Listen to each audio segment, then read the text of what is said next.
Zelensky regrets confronting Trump, first time explains Oval Office dispute. Ukrainian President Volodymyr Zelensky has admitted responsibility and expressed regret over a heated exchange with U.S. President Donald Trump that took place in the Oval Office at the end of February. In an interview with Western media published on June 12th, Zelensky said his impatience was the primary cause of what he called one of the most serious diplomatic incidents ever to occur in the Oval Office. "We didn't have much time. At that moment, I wanted clear decisions," Zelensky said. "We were unable to make certain decisions, crucial ones. I don't know whether the US was ready to address those issues, but I had to deal with this conflict. As you know, time is extremely valuable. Not just my time, but the time of my country," he added.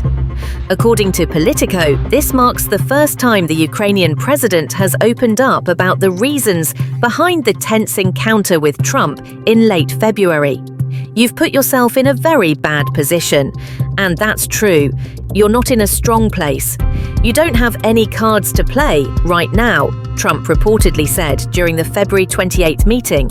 "I don't play cards," Zelensky shot back. The Ukrainian leader later left the meeting, and both sides failed to sign a planned cooperation agreement on mineral resource development.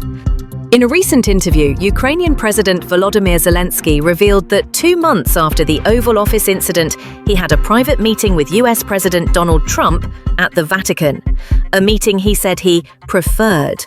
"We were able to discuss more than we did in the previous meeting. I felt like the conversation could go on forever," Zelensky said, describing Trump's demeanor as friendly. When asked about the possibility of meeting Trump again in the Oval Office, President Zelensky said he is open to it. "I don't think the February meeting brought us closer, but that's in the past.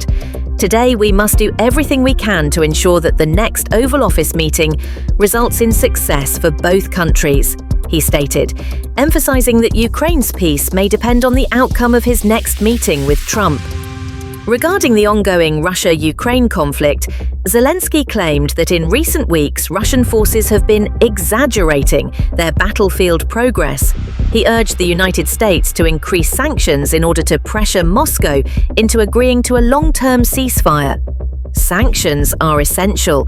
We should not play by Russia's rules," Zelensky declared. Ukraine receives 1,200 more bodies but returns nothing to Russia.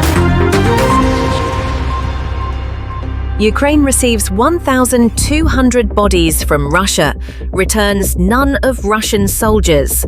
On June 13th, Pravda Ukraine reported that the Coordination Headquarters for the Treatment of Prisoners of War, KSHPPV, confirmed the transfer of 1,200 bodies of Ukrainian citizens killed in the conflict, including soldiers from Russia. The KSHPPV stated that the handover operation was conducted in coordination with the Security Service of Ukraine, SBU, the Ukrainian Armed Forces, and the Ministry of Internal Affairs. The International Committee of the Red Cross, ICRC, also provided support. Ukrainian authorities will work to identify the bodies before returning them to their families. On the same day, Russian state news agency TASS confirmed that Moscow had handed over 1,200 deceased soldiers to Ukraine, but emphasized that Kiev had not returned any Russian bodies in exchange. During the second round of direct peace talks in Istanbul, Russian and Ukrainian delegations agreed to exchange the bodies of fallen soldiers, all severely wounded or ill prisoners of war, and POWs aged between 18 and 25, an arrangement covering over 1,000 individuals on each side. Ukrainian Defense Minister Rustem Umerov later stated that both sides had agreed to exchange remains on a 6,000 for 6,000 basis. However, Russian delegation head Vladimir Medinsky claimed that Moscow would unilaterally return 6,000 deceased Ukrainian soldiers to Kiev. Over the past 3 years, Russia and Ukraine have exchanged the bodies of fallen soldiers on multiple occasions. However, the number of bodies returned by Kiev has consistently been far lower than those it has received from Moscow, despite Ukraine's claims of having inflicted heavy losses on Russian forces on the battlefield. Earlier this week, Russian chief negotiator Vladimir Medinsky confirmed that Moscow handed over 1,212 bodies of Ukrainian soldiers during the first round of exchanges. In contrast, Ukraine returned only 27 bodies of Russian servicemen. The exchange agreement nearly collapsed after Russia complained on June 7th that Ukrainian representatives failed to show up at the border to receive the bodies. Ukraine responded by accusing Moscow of trying to play political games. Reports suggest Russia is still holding thousands of Ukrainian soldiers' remains killed during its offensive in the Kursk region.